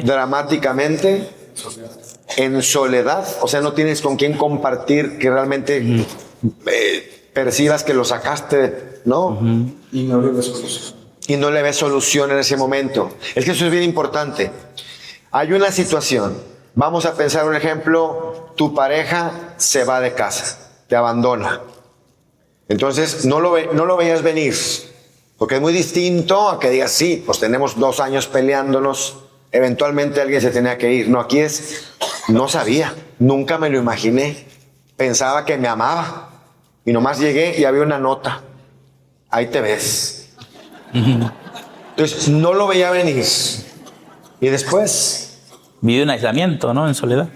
lo vives en soledad, a lo mejor socialmente pues es un golpe tan fuerte, inesperado, que te da vergüenza compartirlo. Es dramático. Si te dicen, Javi, ¿cómo estás? Bien, todo bien. ¿Seguro? Sí, todo bien. Te da vergüenza compartirlo. Tú lo vives en soledad, fue dramático, inesperado, y en ese momento no encuentras solución. Porque eso es importante. Oye, pues te dejaron, pues me consigo otro u otra mañana, ¿verdad? Pues si no encuentras solución, se cumplen los 4 factores que el doctor Hammer mencionaba para que ahí haga un choque Sí. y empiece tu cuerpo, tu biología, a hacer algo para adaptarse a esta nueva realidad de lo que te acaba de suceder. Así, todo lo que estamos hablando esta es la parte esencial para mí, ¿no? Y entender que cada psique es única y irrepetible y no tenemos muy claro qué programa va a activar. Por ejemplo, una mujer que a lo mejor no puede escapar de una relación, cuando termina esa relación, su psique puede decir, te voy a paralizar la pierna derecha. Y eso se llama esclerosis múltiple. Para otra mujer puede ser fibromialgia. Para una mujer la separación puede ser simplemente una dermatitis. Pero si agarramos a 10 mujeres con dermatitis, vivieron una separación. Si agarramos a 10 mujeres con neuropatía, fue una separación dolorosa. O sea, hay muchos matices de conflicto, pero no quiere decir que todos los que se separen van a tener cáncer de mama, cuidado, no quiere decir que todos los que traicionen van a tener un cáncer de colon, pero sí, todos los que tienen un cáncer de colon, hubo un conflicto indigesto, desagradable, repugnante que quiero eliminar. Quiero aclarar esto, ¿no? Porque no falta el que dice, todos hemos vivido conflictos y todos estaríamos enfermos. No, cada percepción es única. Y nosotros vivimos en una sociedad donde la medicina es de las masas. A todos nos atienden por igual. La misma pastilla. La misma pastilla, el mismo tratamiento y cada paciente, pero te atienden en 15 minutos. Es imposible ver tu DHS en 15 minutos. Sí, el típico ejemplo de 3 hermanos que viven lo mismo de los padres, pero uno es el que se va para un lado y los otros 2 a lo mejor se mantienen ahí. Tiene que ver con la percepción de cada Así persona. es. Eso es fundamental. Porque si no entendemos eso, pues vamos a querer compararnos con otros, pero realmente hay gente que vive, hay mujeres que pierden a sus hijos y no desarrollan absolutamente nada. Pues otra vez, las 4 se cumplen a manera de percepción. O sea, percibo, o sea, de mi percepción no lo vi venir. Siempre habrá alguien que te diga, oye, compadre, se notaba que te iban a dejar. No es que yo nunca lo vi venir, es que es tu percepción. La segunda es, percibo que fue dramático. Y te dicen, ¿cómo dramático? Si se la pasaban peleando siempre, ¿qué más drama quieres?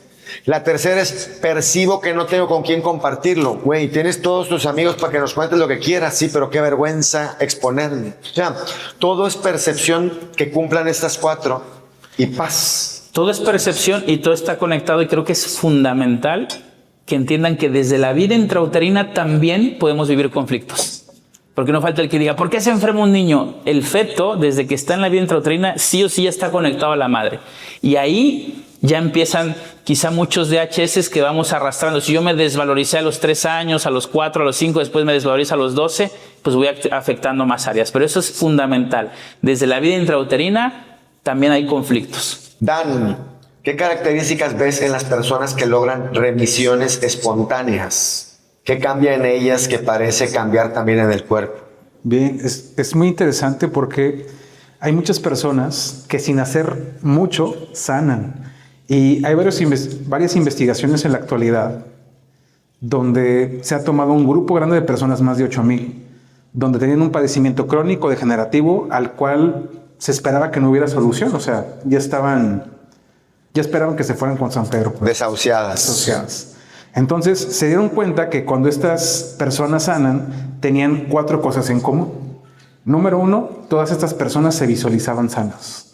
Todas estas personas hacían una práctica constante donde sí o sí daban por hecho que eran personas sanas. O sea, lograban verse en su visualización. O sea, es lograr verte. Verse, pero sobre todo sentirse. Ok. Traían un recuerdo, un anclaje del pasado, en su mejor momento de salud, lo traían al presente y lo experimentaban en el cuerpo. Entonces, era una visualización constante donde yo soy mi mejor versión y aquí estoy sano. Todas hacían eso y muchas de ellas, entre ellas, ni se conocían, ¿no?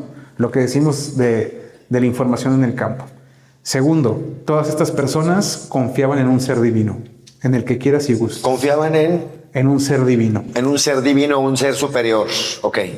Entonces había comunicación constante, se sentían guiados, acompañados. Número 3, estas personas hablaban de su conflicto. Hablaban y decían cómo se sentían, lo expresaban constantemente. Y número 4, estas personas tenían una red de contención. Un grupo de amigos, un grupo de personas o de especialistas que los estaban acompañando en su proceso. Entonces, es algo muy revelador, lo pueden ver en el libro del Dr. Jeffrey, del poder de la autocuración, y en la actualidad la persona que lleva la batuta de investigación en esto es Joe Dispenza. Entonces, la invitación es a que si hay un padecimiento, hagas esta práctica constante y que veas el resultado. Entonces esas 4 eran o son el denominador común. Sí, de personas que han remitido de cosas que pues la ciencia convencional genera o cree que no tienen solución, ¿no? No, y aunque tengan, pues si te aferras a estas 4, sales más rápido de lo que sé. Sí, y nos saca del estrés, ¿no? O sea, nos saca de esta parte de estoy mal, estoy agravando, me voy a morir, etcétera. Pues es un proceso de no hacer nada también, ¿no? De estar enfocado más en la solución. La medicina no nos cuenta que mucha gente que es desahuciada sobrevive. Ellos no te dan esa estadística. Y es gracias a que la persona, su cuerpo puede terminar la fase de reparación. Ahora imagínense que los profesionales de la salud nunca dijeran esta palabra o nunca metieran el miedo a morir, sobreviviría mucha gente. Muchísima. Sí, entonces ocurren esas remisiones muchas veces porque el paciente simplemente el cuerpo. Hay gente que está hinchada en los hospitales, es un conflicto de abandono. Generalmente las insuficiencias renales se dan en terapias intensivas porque el paciente ya está derrumbado, está solo. Los regresan a su casa y empiezan a orinar. Porque huelen su casa, están en su territorio y la medicina no se explica y simplemente se resolvió un conflicto totalmente biológico. El enfermo no debe estar separado. Pero ¿qué dicen en el 2020? Guarda distancia. Ningún mamífero en la naturaleza guarda distancia. Nosotros hemos sido los únicos mensos. No estamos diseñados para guardar distancia. Pues tuyo, ¿no? Y ese es el tema, ¿no? Que te ponen con un hule porque me voy a contagiar de tuberculosis. No, eso derrumba a un paciente, sí. Pero efectivamente, a veces cuando llega un paciente desahuciado, digo, es lo mejor que te pudieron hacer. Y si el paciente lo entiende, vienen dolores muy fuertes, reparaciones, pero queda vivo. Y claro, para la medicina fue un milagro. El milagro siempre estuvo sucediendo en el programa biológico y en todas esas células, como decía, confiar en un ser divino. Para mí, el ser divino está en cada célula. Y si tú confías en cada célula, créeme que cursas y te mantienes más tiempo aquí en el videojuego. Bueno, y hay un dato que nunca tendremos, que es cuántas personas no se enteraron También. que tenían algo, por lo tanto, nunca les pasó nada y de pronto pues estaban otra vez sanos sin haberse dado cuenta que estuvieron lo que llamarían no sanos. Ese dato nunca lo vamos a tener, pero alguien que no se haya checado los últimos 20 años de nada, que no haya ido con el doctor a decir, oiga, chéqueme tantito a ver cómo ando, pues ni siquiera a lo mejor se enteró que tuvo algo y sucedió. O que le molestaba y no se fue a checar, ¿no? Dijo, al rato se me quita y sí, se quitó. sí, se quitó. Ya por si vas y te dicen, es que es esto. Sí.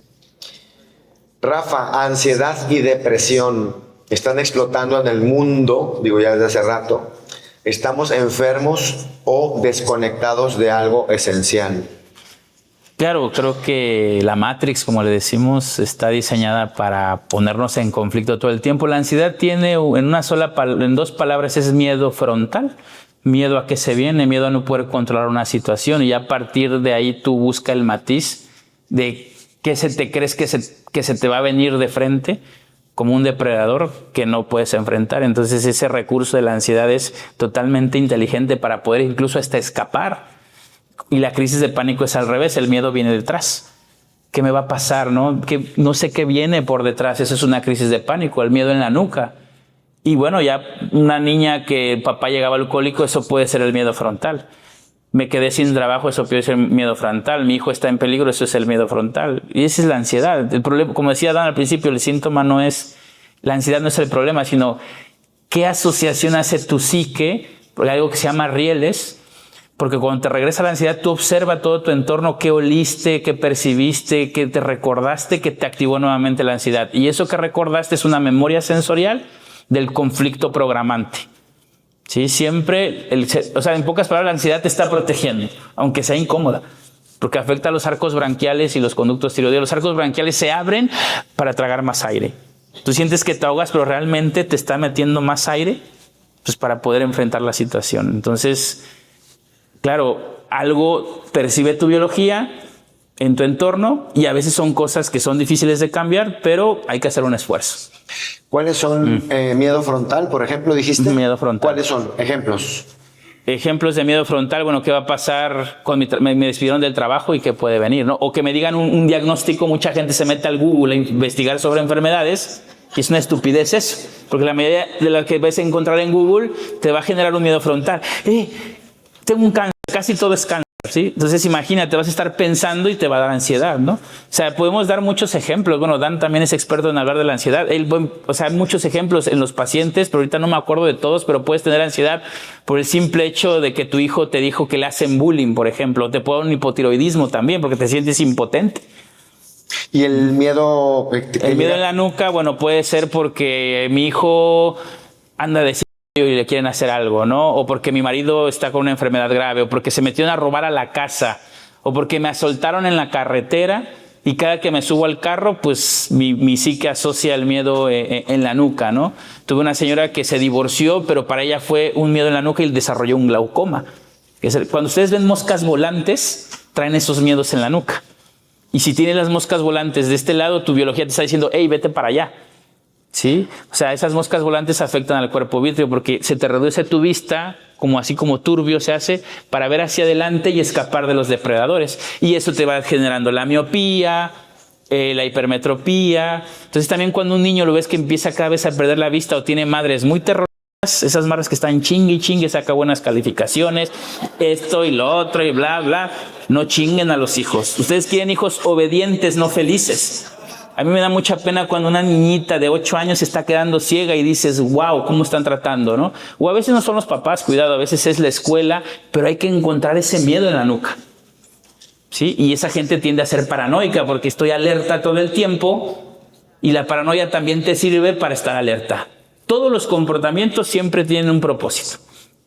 Oye, es que yo iría más allá está bien bonito lo que dijiste. Queremos hijos felices, no hijos obedientes. No, queremos hijos obedientes. Deberíamos de querer. Ajá. Más bien, deberíamos de querer hijos felices, no hijos obedientes. Así es. Pues más bien todos deberíamos de buscar ser felices y no tan obedientes. También. Digo, en lo que nos han dicho que es la obediencia, a final de cuentas. Insisto, mientras no le hagamos daño a nadie, pues ya elijo yo si me dijeron que eso es ser obediente o eso es ser dejado. Tú, Dan, te tengo otra, pero de ansiedad, ¿quieres decir algo? Bueno, que es un exceso de futuro, ¿no? Normalmente una persona que vive con ansiedad se vive anticipando lo que va a ocurrir en el futuro y no te permite disfrutar el presente. Entonces, claro, hay un miedo frontal, pero el desencadenante estuvo en el pasado. Entonces, algo del pasado que no he resuelto me está llevando al futuro, y claro que hay un mecanismo ahí, protegerme. Entonces, hay que resolver el conflicto y hay que anclarnos al presente, hay que disfrutar el aquí y el ahora. Entonces, tanto ansiedad como depresión es un conflicto donde no puedo vivir el presente. Depresión me la vivo en el pasado, futuro, ansiedad me la vivo en el futuro. A ver, está bien padre porque dijiste, y está buenísimo, algo que me pasó en el pasado, que me sucedió en el pasado, que sé que me puede volver a pasar en el futuro. ¿Puedes poner un ejemplo? Sí. Por ejemplo, puede ser un asalto. ¿Sí? Me asaltan, tengo desconfianza, entonces ahora cada que salgo a la calle traigo en mente que algo podría ocurrirme. Entonces estoy futurizando probables situaciones y eso lo hago también para ponerme a salvo. Es un mecanismo para estarme resguardando por ese evento trágico que viví. Entonces hay que sanar eso para que puedas anclarte otra vez al presente. ¿Cómo sanas ese evento pasado? Bueno, hay dos formas como yo lo trabajo. Una es comenzar a meditar y cuando llegan estas imágenes o pensamientos del futuro, nos regresamos, ¿no? Lo acepto, dolió, etc. Y otro, podemos hacer una silla vacía con el evento que lo desencadenó. Entonces ponemos enfrente de ti al asaltante y le dices cómo te sientes. Me siento así, así, así, así, así, así. Y luego tú tomas el lugar del asaltante para ver qué fue lo que aprendiste de eso también. Está padre la silla vacía otra vez para esto. La culpa, Dan. La culpa destruye silenciosamente a muchas personas. ¿Por qué el ser humano se castiga tanto emocionalmente con la culpa? No así, sino en paréntesis grandotes. Bien, bueno, detrás de la culpa me he dado cuenta que también hay una recompensa secreta. En ocasiones nos culpamos para tener una muy buena forma de justificarnos. Pues es que como eso pasó de esa forma, ahora no lo puedo hacer esto o no lo puedo lograr. Y la culpa también es un mecanismo para no accionar. Entonces, para no responsabilizarme. Entonces, la culpa en el sistema familiar genera que la historia se siga repitiendo. Si yo viví un evento, no lo expresé y me generó culpa y vergüenza, eso se seguirá manifestando en las siguientes generaciones. Entonces, es importante que liberemos estas condenas mentales para que nuestros hijos y descendientes no lo repitan. Entonces, es muy importante que lo hable, que lo exprese y que entienda que en ese momento hice lo mejor que pude, ¿sí? Hice lo mejor que podía con aquello que tenía y voy resignificando esa historia. Le pongo un nuevo significado a esa experiencia para que la culpa pueda trascenderse. ¿Qué aprendí de esto? ¿Por qué cuando uno siente culpa, literal, parecería que las palabras no salen de la boca? No puedes hablar. O sea, te armas de valor para enfrentar aquello y liberarte y parece que estando ahí no sale nada. Sí, hay personas que así lo manifiestan, ¿no? Que no se expresan o no hay fluidez con lo que quieren decir por esta situación de culpa. Y hay personas que de hecho no hablan nada y hay personas que comienzan a hablar. Entonces, cada quien vive y se expresa de forma muy, pero muy diferente. Pero la culpa sí es un estancamiento. En la culpa no hay movimiento, no hay fluidez, no hay esto que es emoción, que es energía en movimiento. Gastritis, colon irritable, inflamación, que están tratando de digerir emocionalmente la gente que el cuerpo ya no soporta. Bueno, creo que hay una pandemia de gastritis, es un conflicto territorial de la curvatura menor del estómago, también puede haber en la curvatura mayor. La gastritis es bien simple, hay un evento, hay una percepción, mi psique dice, esta situación que me va a pasar, que me voy a tragar, no quiero tener contacto con ella. Me quiero separar de esta situación, tiene un matiz de enojo, de contrariedad, ira territorial, injusticia, entonces el estómago hace una úlcera, por eso encuentran una úlcera péptica, no da la úlcera péptica porque comiste carbohidratos y alimentos o dejaste de comer, no. La úlcera la hace el cerebro para que el estómago tenga más apertura y pueda pasar esa información que tu animalito percibe como un bocado o una ira. Claro, eso se ulcera, pierde epitelio, hay una hipersensibilidad, comes alimentos que te van a afectar esa hipersensibilidad y piensas que es el alimento o el chile. No, es tu conflicto, es tu situación de ira territorial. Cuando llegas en la noche o el fin de semana estás tranquila, eso se inflama y sientes el estómago abultado. Pero hay un conflicto. Tú matas la Helicobacter pylori con un citostático, con un antibiótico, cuando la pobrecita está regenerando el tejido conectivo. No es la Helicobacter pylori la que te generó la gastritis. Son tus conflictos, ¿sí? Y también puede haber acidez, que es no digiero algo, no asimila algo, entonces va a haber más aumento de acidez. Así de simple y se cumple en el 100% de los casos. Se acaban las teorías de la alimentación y todo, ¿sí?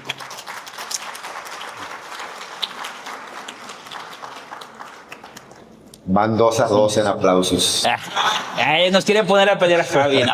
Sí. No. Es compartir. Compartir, Bueno, pues van 2-2, muy bien, los felicito. Narcisismo.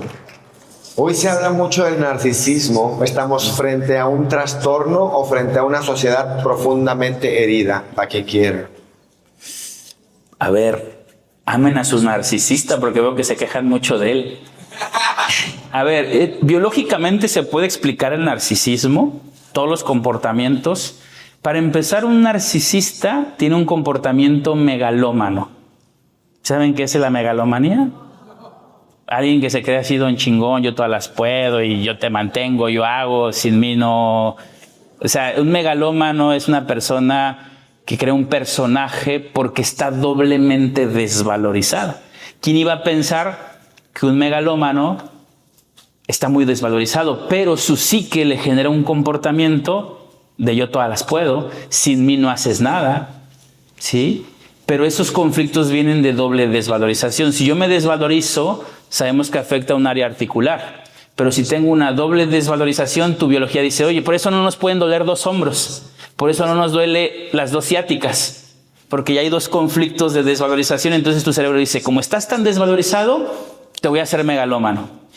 Bueno, para estar aquí arriba tenemos que ser megalómanos. Así que les presento a 2 megalómanos, ¿sí? Todos somos megalómanos. O sea, esta sociedad nos desvaloriza tanto. Una persona que va a cuidar mucho su cuerpo está megalómana. No está mal, cuidado, pero ya necesita revalorizarse con ese comportamiento. Así como la señora que está haciendo, que mantiene a todo mundo, también está megalómana, porque sin ella, sí, no sale nada. Bueno, el narcisista tiene este comportamiento megalómano, pero también tiene un conflicto en las gónadas o en los testículos o los ovarios, porque hay mujeres narcisistas y hombres narcisistas. Entonces, ¿qué hacen los testículos y los ovarios? Generar estrógeno. Y se supone que el narcisista, no me acuerdo muy bien la definición, es alguien que es muy, muy bello, ¿no? Entonces, para que una persona sea narcisista, tuvo que haber tenido pérdidas, abandonos. Por ejemplo, se le murió el papá, la mamá, eso estresa el ovario, el testículo, pero como vive doble pérdida, no le puede hacer quistes o 2 cánceres, lo pone narcisista, o sea, lo hace muy fértil o muy masculino, porque realmente una persona narcisista es una persona muy atractiva que no la puedes dejar. Pero su biología lo pone así para que haga un territorio y se pueda reproducir. Pero como recaen en el conflicto, y luego si está muy masculino, muy femenino, que es la tendencia del narcisista, pues por eso no lo puedes dejar. Biología pura. No sé si me entendieron. Porque yo veo que está haciendo un ataque contra los narcisistas, pero realmente te conectas con quien tienes que estar. Ya tú aprenderás lo que tienes que aprender. Pero esa persona no tiene la culpa de tu destrucción. Yo veo que el enfoque está en el otro, ¿no? Claro. Él es el narcisista, pero ¿cuál es la parte de ti que genera que traigas este tipo de relaciones de personas que no te dan tu lugar y que abusan? Entonces, yo en lugar de estar viendo las características del narcisista constantemente, yo debería de cuestionarme, ¿y a mí qué me pasa o qué no he trabajado en mí para que yo me relacione con personas como estas y encima de eso no me pueda ir? Y un ejemplo tendrás real, me imagino. Muchos. Bueno, la persona que está con un narcisista también está desvalorizada. Claro. ¿Sí? No está tan constelada como el narcisista, porque ya se fue a la polaridad y al extremo, pero esta persona también no se ha dado su lugar, no puede poner un límite y está muchas veces en una contrariedad. O me quedo o me voy. Entonces, esta situación de contrariedad nos habla otra vez de su desvalorización. Entonces, también decirle a una persona que está con un narcisista y no se puede ir es como decirle al depresivo que sonría, ¿no? O como decirle al alcohólico que deje de tomar. Entonces es un proceso de valorización el que hay que trabajar con una persona para que pueda desapegarse de un narcisista, porque también ya aprendió a amar o aprendió a ser amada a través de ese vínculo, ¿no? Aprendí a amar que si me puede hacer daño porque me ama. Y muchas veces hay una impronta muy curiosa que yo he visto en terapia, donde la mamá pasaba los límites personales mucho de sus hijos. Entonces la mamá reprendía al hijo, le pegaba, le decía cosas indebidas para un niño y después lo abrazaba. Entonces, ¿qué interpretó un niño? Una persona que me ama me puede hacer daño. Una persona que me ama puede abusarme, etc. Entonces, ¿qué terminó generando? Muchas veces un narcisista. Es la interpretación que le das al amor. Claro, también tiene que ver un tema de merecimiento o no merecimiento. Me das esas pequeñas dosis de placer, de protección y con eso me conformo, ¿no? Y y puedo satisfacer algo biológico, ¿no? Protección, lo que les decía al principio. Pero yo creo que cuando tomas conciencia, bueno, dices, ya no lo voy a culpar, ¿no? Y sí, yo veo que es un tema muy amplio, hay hasta libros, ¿sí? Hablando del narcisismo, pero al final, pues bueno, el amor debe ser por ti mismo, ¿no? Nadie te va a dar el amor nadie te va a querer como tú quieres. Nunca. Jamás. No sé. No es el otro, soy yo. Sí. No eres tú. ¿Qué está pasando conmigo?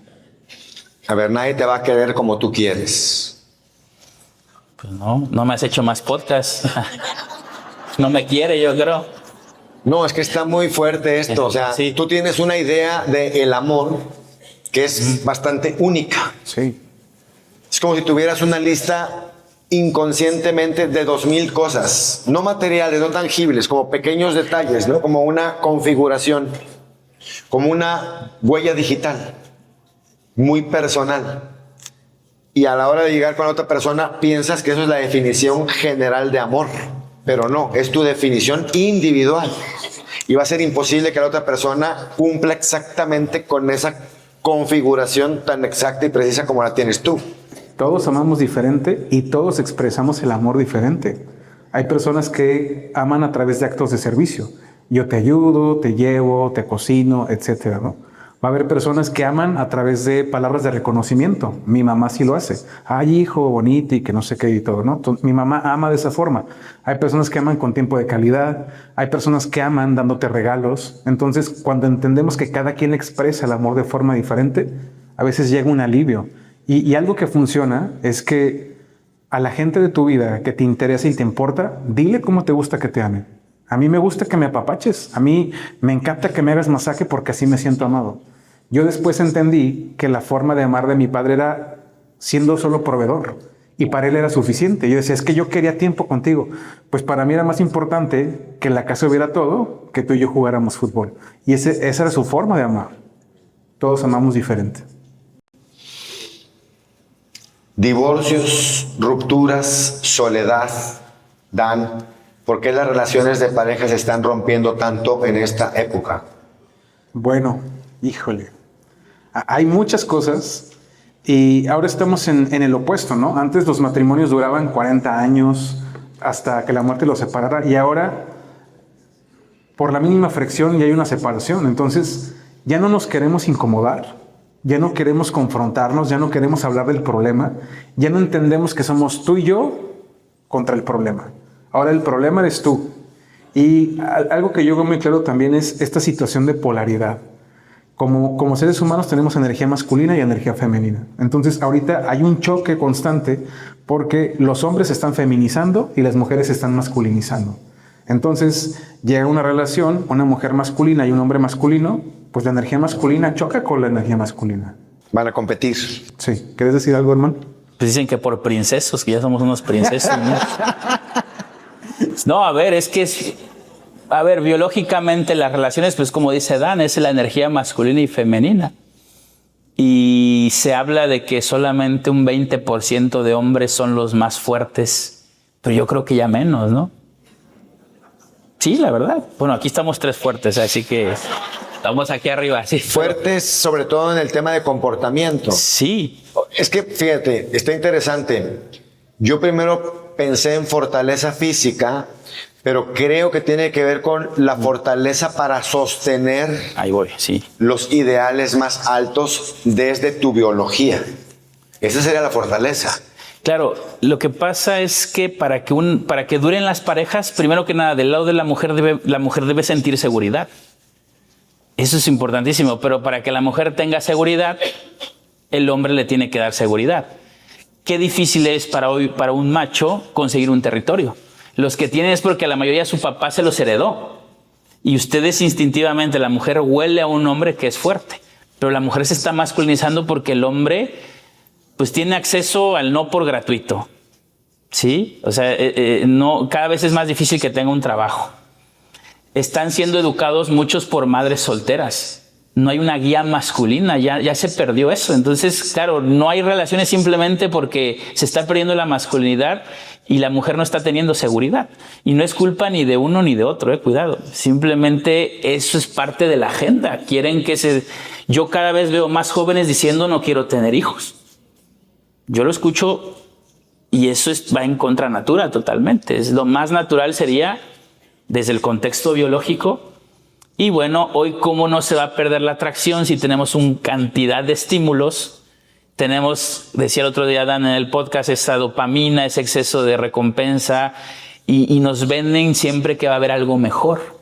O sea, ya nuestra mente no está diseñada para estar viendo tanta opción.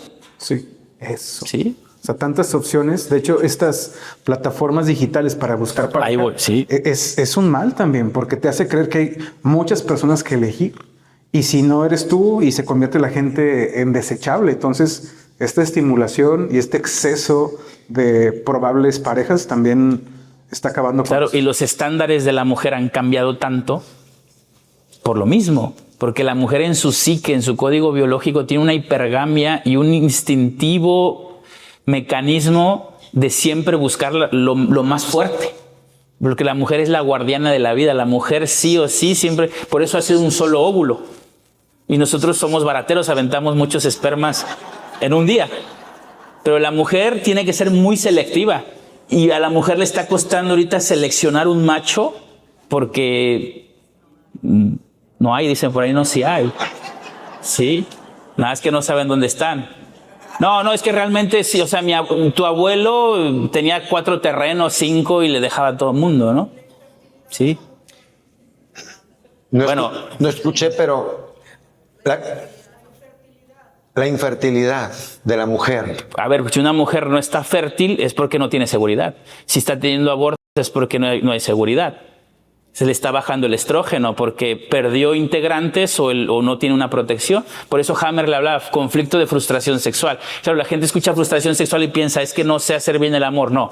La sexualidad en la naturaleza y en la biología es el medio para la reproducción y el territorio. Esa es la sexualidad. Ese es el único fin de la sexualidad. Pero ahora las ideologías de género, es más, darle educación sexual a los niños es lo peor que podemos hacer. Cuando te pregunten, métete. Sí, pero están generando fijaciones, le están alterando el estado hormonal y bueno, está pasando lo que está pasando. Es un tema muy amplio, pero al final, pues si lo vemos desde lo biológico, es un tema energético de polaridades, como decía Dan. Yo creo que después de la grabación nos vamos a quedar bien divertidos con estos temas. ¿Por qué? Es que me interesa mucho la opinión de la gente. Ahorita que luego dijeron no hay. No hay. Es que es interesante, no como crítica ni mucho menos, es la realidad de lo que se está viviendo en el mundo. O sea, la percepción de la gente en general. La búsqueda de pareja nace del amor o del vacío que no sabemos sostener solos. Yo creo que nace del trauma. Todo lo que yo tengo inconcluso, que no he resuelto, lo estoy buscando ya fuera en una pareja para resolverlo. No es amor a primera vista, es amor a primer trauma.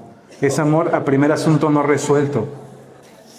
Es que miren, yo sé que estábamos hablando de enfermedades o de adaptaciones, pero si se ponen a pensar cuáles son las circunstancias que normalmente conflictúan a los seres humanos, salud, dinero y amor, de entrada. El cuarto pilar, yo digo, pues es espiritualidad, que espiritualidad para mí sería como la relación que tienes contigo mismo y con todo lo que te rodea. Eso sería la espiritualidad. El espíritu expresándose en la materia, en un avatar y con toda la holografía. Entonces, por eso es que me vengo aquí a decir, bueno, si estos son los pilares que nos conflictúan, pues de ahí nacen todas las listas de adaptaciones, o sea, enfermedades habidas y por haber en el diccionario. Entonces dices, Dan, que nace del trauma. Sí. Vamos a tener que explicarte largo y tendido. Bueno, hay una resonancia, ¿no? Como seres humanos resonamos, tenemos información y eso genera la sincronía con las personas que compartimos. Entonces, el hecho es que a través de esta información voy a traer a las personas con las que yo requiero experimentar para sanar. Entonces, hay ciertos juegos y roles en las parejas. Por ejemplo, un protector con un desprotegido. Está la persona que probablemente en su infancia no fue cuidado y se convirtió en el cuidador y protector que no tuvo. Entonces, ¿qué pasa? Esa persona va a buscar a alguien que se siente desprotegido para relacionarse y hacen el match perfecto. Yo, protector, vengo a salvar a alguien y yo que me siento desprotegido, me siento súper atraído por ti, y ahí está el rol del trauma, el protector con el desprotegido. También existe el sádico y el masoquista. La persona que aprendió que puede ser amada y que también puede ser violentada. Esa es una persona masoquista. Y el sádico es quien entendió que puede demostrar el amor también a través del dolor. Entonces son dos traumas que se juntan, que hacen sinergia y que están ahí. Entonces, luego, ¿qué pasa? Si alguno de ellos toma conciencia, este rol puede parar. Pero si la otra persona no entra a terapia o se da cuenta o hace conciencia de esto, normalmente terminan separándose. Entonces, hay que entender que es un proceso y que todos jugamos un rol en nuestra pareja, y es lo que deberíamos de darnos cuenta. ¿Cuál es el rol y el que generó nuestro trauma de la infancia que se refleja en mi pareja? Ahora, me imagino que no tiene nada de malo, o más bien yo creo que siempre estamos jugando un rol. O sea, no hay manera de no jugar un rol.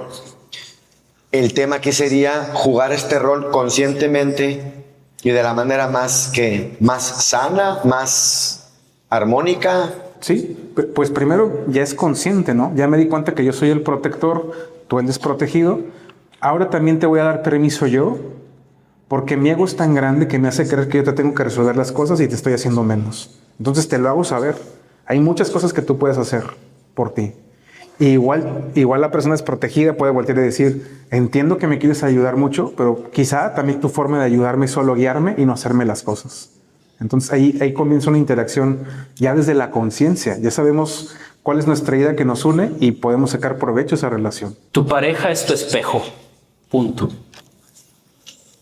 Es tu espejo tu pareja, y ahí es donde tú proyectas, y como dice Dan, es un encuentro que lo tienes que vivir, y bueno, hay que crear conciencia de esa proyección nada más.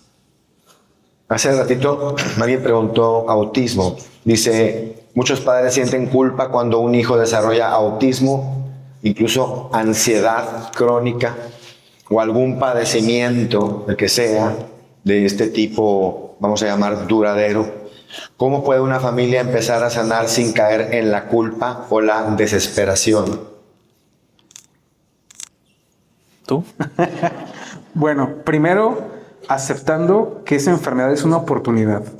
Para salir de la culpa y la desesperación, entender que ese hijo con ese síntoma solo nos está hablando de un conflicto en el sistema. Y que hay interdependencia y que lo que le ocurre a uno impacta en todos. Entonces, ese síntoma solo está gritando un conflicto familiar. Y hay que resolver lo que está ocurriendo ahí. Mi teoría o mi idea de cuando un hijo está enfermo o tiene un padecimiento de nacimiento es que sus padres y sus abuelos no resolvieron algo y están proyectando el síntoma. ¿Por qué? Porque si el padre tuviera el síntoma, no puede seguir proveyendo o trabajando o cuidando a la familia. Entonces los hijos, en un acto de fidelidad, expresan el síntoma para que el padre lo pueda resolver y lo ven a través de ellos. Y el síntoma también nos grita cuál es el conflicto que no se resuelve en el sistema. Entonces ya con esto tenemos una guía muy clara de que podemos trabajar en la familia para que comiencen a sanar. Entonces, pues les llamamos también hijo síntoma, ¿no? Dependiendo del síntoma, es lo que no se resolvió en el sistema. Y aquí, como yo lo manejo, es que trabajamos con los padres, muchas veces con la mamá, que es la que está más abierta a esto, y hemos visto muchas mejorías. Lo más importante es comprender que el autismo, y como cualquier otro proceso psíquico, pues es otra adaptación. Claro que no es fácil ni tener un paciente con Alzheimer o con autismo, que es muy complejo porque biológicamente se habla de dos conflictos: el susto en el territorio, que afecta a la laringe, por eso no habla, y la contrariedad que hay en el territorio. Entonces sí, como dice Dan, hay que trabajar mucho, y seguramente hay más conflictos, cosas que faltan por investigar, pero biológicamente es la mejor versión que tuvo esa criatura para adaptarse a esta realidad. Y está siendo apta, ¿no? Y claro, yo estoy convencido que si la madre o los padres van resignificando cosas, pues bueno, podemos ir mejorando o resignificando, o ir aprendiendo y utilizando esto como oportunidad, ¿no? Hay muchos tipos de autismo.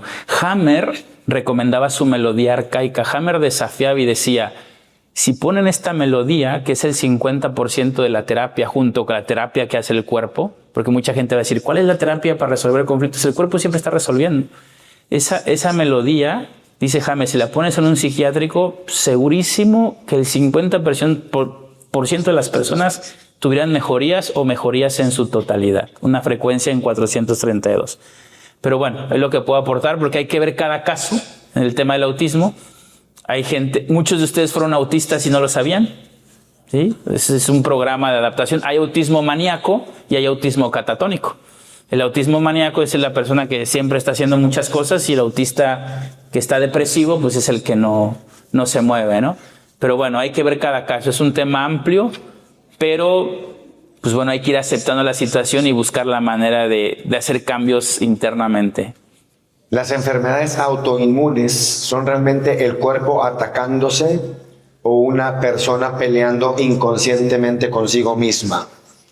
Pensar que el cuerpo se ataca a sí mismo sería subestimar y pensar que Dios fue estúpido, ¿no? O quien nos haya creado. El cuerpo nunca se ataca a sí mismo. Si yo salgo a correr en este momento, mis piernas van a tener una fatiga y se van a inflamar, que es lo que generalmente pasa en las enfermedades autoinmunes. Encontramos un proceso inflamatorio. El proceso inflamatorio aparece en la fase de vagotonía, de solución. No voy a decir, estoy inflamado porque mi sistema inmune me está atacando. No, nunca el cuerpo se va a atacar a sí mismo. Cuando tú tienes una amenaza en el territorio, que pasan las pandemias, yo tengo que tragar más aire. Mis bronquios se van a ulcerar tanto que después se van a inflamar para repararse. Pero le echan la culpa al virus. El virus va a ayudar a reparar ese tejido. Nunca bajan las defensas ni suben las defensas. Claro, psíquicamente o internamente yo puedo ser mi propio enemigo, pero no es que el cuerpo se ataque, ¿no? Y lamentablemente la idea de que el cuerpo te ataca es un gran conflicto. Ya no duermes igual.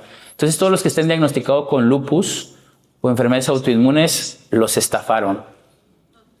¿Sí? Los estafaron. Y la realidad es que no van a mejorar si no resuelven los conflictos, ya sea de separación, de desvalorización. Pero bueno, a eso venimos, ¿no? A darnos cuenta que la naturaleza nunca comete errores, jamás. Dan, mucha gente siente vacío aunque tenga dinero, pareja o éxito. ¿El verdadero síntoma de esta época es la desconexión interior o qué es? Nos estamos desapegando de lo más simple y cotidiano que es la naturaleza. Lo que siempre está ahí. Entonces ahora hay una fantasía donde creemos que a través de lo material, la estimulación, nos vamos a sentir plenos y cómodos con eso cuando lo más simple es disfrutar lo que está en el momento. Entonces tantas expectativas, tanta información, tantas cosas que nos han puesto enfrente están desviando de conectarnos con nosotros y viene esa sensación constante. Esa es mi idea de lo que está ocurriendo. Entonces, hay que bajarle a tanto estímulo, a tantas ideas, a tantas películas, a tantos videos. Estos sí, véanlos, pero yo te invito a que tú elijas lo que quieres ver, porque te metes en una plataforma y ves un video tras otro de cosas que ni tú eliges. Entonces, esta sensación de vacío es parte de esta era del estímulo y de la gratificación inmediata. Todo lo que genera gratificación inmediata genera poca atención en nosotros y genera poca empatía y cada vez somos menos inteligentes por eso. Entonces, este es un dato alarmante que del 2015 a la fecha las personas están haciendo con un IQ menor o desarrollan un IQ menor. Entonces, esto es por tanto estímulo. O sea, sí está el estudio ya ahí afuera. 2015. Para acá. Por la satisfacción inmediata. Sí, satisfacción inmediata y exceso de estimulación. Entonces, lo que pasa ahora es que no podemos retener tanto tiempo atención en algo. Simplemente ahorita vean cuántas veces con algo su atención no ocupó el lugar donde requería estar. Y eso es porque estamos acostumbrados a la dopamina. Estar constantemente generando secuestros de dopamina por estar haciendo cosas que solo generan placer. Entonces, ahorita también hay que aburrirse. Disfrutar el aburrimiento, el ocio. El ocio y el aburrimiento ha traído cosas maravillosas, inventos magníficos. Hay que volver a aburrirnos. Ok, es que eso está bien poderoso. O sea, en este momento el aburrimiento debería de ser una práctica constante, si no diaria, pero sí constante. O sea, es decir, estoy aburrido, ¿por qué? Porque me estoy liberando de tanta dopamina tan rápida que tenía cuando estaba con un celular o con un algo. Sí, entonces hay que disfrutarlo, hay que tener momentos de ausencia donde solo estás tú y el momento y disfrutar eso que está ahí. Pero como estamos buscando todo el tiempo el placer, nos estamos saliendo de la presencia. Es que el vacío no está vacío y el vacío pues nos duele. Y realmente estamos anestesiando todo el tiempo con entretenimiento, como decía Dan, dopamina, dependo de... Y efectivamente ahí está el renacer, ¿no? En el encuentro, en el silencio interior. Y pues bueno, pues nos vamos agarrando de un montón de cositas o de personitas, pero tarde o temprano te vas a quedar sin nada, porque esa nada sostiene todo. La nada es el todo. Cuánticamente ese vacío, ahí emergen posibilidades nuevas, ¿sí? Pero tú no quieres cambiar esas posibilidades porque nos están condicionando en este sistema a creer en pues lo que quieren que creas. Entonces aquí estamos locos porque somos del 0.011% que decimos que los contagios no existen, que las enfermedades no existen. Pero bueno, yo me siento feliz con ustedes, de verdad, gracias. ¿Sí? Yo veo que estás como siendo más tajante que normalmente. ¿Por qué? Pero bien, Sí. Es que fíjense, no es que hace en vivos diario o casi diario, y yo le digo, las personas que te han escuchado 3 veces o 10 o más, ya se saben de memoria que si tienes esto es porque te pasó esto. Yo creo que llega el momento en el que ya habremos de ponerle un alto al cuestionamiento, a la duda y yo diría hasta hacernos tontos. O sea, ya sabemos más o menos de dónde va. Estamos esperando que llegue el milagro, pero desde afuera de nosotros. Pero realmente ya sabemos más o menos dónde está el origen del conflicto, pero le hemos sacado la vuelta a ya atravesarlo. Y por eso es que ahorita era hablar un poco de todo, divorcios, esto, lo otro, porque por ahí están las causas de lo que nos ha estado persiguiendo tanto tiempo. Y yo digo, ya estamos en este momento de la inmediatez. Hagamos uso de esta tecnología tan hermosa o de esta época en la que estamos viviendo, en la que todo sucede cuánticamente, pero hay que atravesarlo. 2 preguntas más y empezamos con la gente en el micrófono. Podemos hacer un break para ir al baño, lo que sea. Y siempre me gusta ser un poco controversial, sobre todo con el lugar en el que estamos, que es el evento de espiritualidad y demás. Y dice, hoy millones de personas hablan del despertar espiritual. Pero ¿estamos despertando o estamos más confundidos que nunca? Yo siento que estoy abriendo el ojito apenas. No puedo decir que... Pero sí, yo creo que desde el 2020 hay un cuestionamiento. Y bueno, desde mi lugar siento que... Pues bueno, yo en lo personal, pues estoy tratando de cuestionarme, ¿no? Yo creo que sí, la humanidad está despertando, está harta, la sociedad se está cayendo a pedazos y bueno, creo que pues aquí hay seres superiores, todos tenemos una inteligencia superior que va más allá de hayas estudiado o tengas un título. Yo siento que sí estamos despertando y hay que seguir, ¿no? Porque esto no se acaba hasta que se acaba. Pues yo creo que apenas me di cuenta que estoy dormido, ni siquiera he despertado. Y creo que en este tipo de procesos ocurre de forma simultánea el despertar y la confusión. Es parte del despertar, creo que también hay confusión. Claro. Y pues entrando en controversia como nos gusta, y desde todo mi ego, creo que en la actualidad hay muchas formas de crecimiento espiritual, pero somos espíritus, nos están confundiendo todavía más, ¿no? Somos espíritus viviendo una experiencia humana y la única recomendación que les hago es hagan la práctica que quieran para conocerse, pero fíjense más en el fondo que en la forma. Eso es muy importante. Ahorita está muy enfocado toda la forma, ¿no? Vestirte de un color, hacer cierto ritual, hacerlo en tal lugar, etc. Está bien, es parte de la forma, pero ¿cuál es el fondo? El fondo para mí es lo más importante. ¿Desde dónde estamos haciendo esto? ¿Cuál es el verdadero propósito? Entonces, está padre la forma, pero enfócate en el fondo. Está padre que dices, me estoy dando cuenta que estaba dormido. Entonces quiere decir que ya puedo empezar a despertar. Y tú dices, estamos despertando y hay que Apenas el ojito. pero hay que darle más, Sí, sí. apenas el ojito. Y yo diría, todos quienes de pronto digan o digamos, hay muchos que están dormidos, es un buen índice, porque antes estabas igual que ellos y ni cuenta te dabas. Entonces dices, ay, si ya me estoy dando cuenta es que ya medio me estoy saliendo del montón. Está bueno. Si el síntoma realmente tiene un lenguaje, que de esto se trató supuestamente toda esta plática, ¿qué creen que le está intentando decir a la humanidad completa? Más bien, a la humanidad o al mundo en este momento. ¿Qué es lo que colectivamente el síntoma nos está avisando como humanidad? Pues primero hay que ver cuál es el síntoma de la humanidad, ¿no? Ese sería el primero. ¿Y cuál sería? Bueno, desde mi percepción ahorita es la separación. O sea, el síntoma es la separación, muchas personas luchando, conflictuadas por territorio. Y para mí la reparación del síntoma es que probablemente después venga la unión. O sea, estamos buscando la fricción para acomodar todo y llegar a una unión. Pero pues son ciclos, ¿no? Sabemos que son ciclos. Paz, guerra, paz, guerra, paz, guerra. Bueno, yo me voy a poner un poco aéreo. Monterrey, Rey, evento de 500 personas.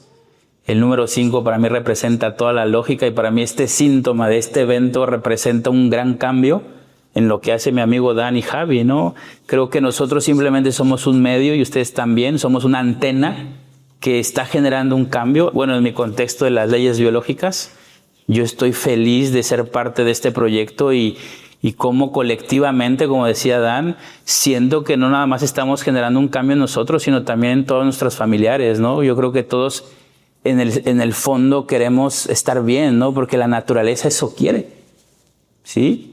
Y siento que se va a desarrollar un gran cambio, ya está sucediendo, y esto es por parte de todos, ¿no? Colectivamente. O sea, la información que se está gestionando ahorita se va a procesar en cualquier momento y pues de verdad gracias, ¿no? Por ser parte y de este momento que, bueno, yo estoy disponible a lo que pase, ¿no?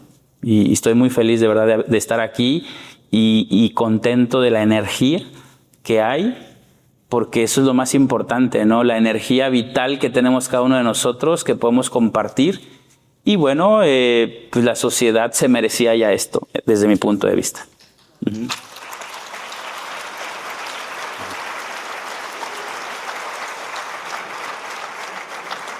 Tres a 2. No, ahorita van a ver. Pero, Dan va a cerrar. No, ¿qué pasó? Nos van a crear un DHS aquí a Diana y a mí. No, tranquilos. Somos amigos, tranquilos. Dan, ¿con qué cerramos? Y luego empezamos con preguntas, prendemos luces y empezamos a platicar ahora sí, sin miedo a que nos bajen los clips. ¿Con qué quieres que cierre? Con lo que quieras. Se va abierto. Sí. Muy bien. Quiero cerrar con este tema tan importante de la percepción. Para mí la percepción es todo. Y hay una frase contundente que me encanta cuando hablamos de percepción y tiene que ver con esto. La vida no la vemos como es, la vida la vemos como somos. Entonces requerimos entender que todos tenemos una percepción diferente de cada evento y de cada situación. Y así como yo percibí esa realidad, la puedo modificar. Entonces, si quiero cambiar el mundo y el entorno, lo primero que requiero cambiar es mi percepción interior. Si se puede, ver las oportunidades, trabajar el agradecimiento y darme cuenta que siempre, siempre todo tiene solución. Esa es una excelente percepción para mí.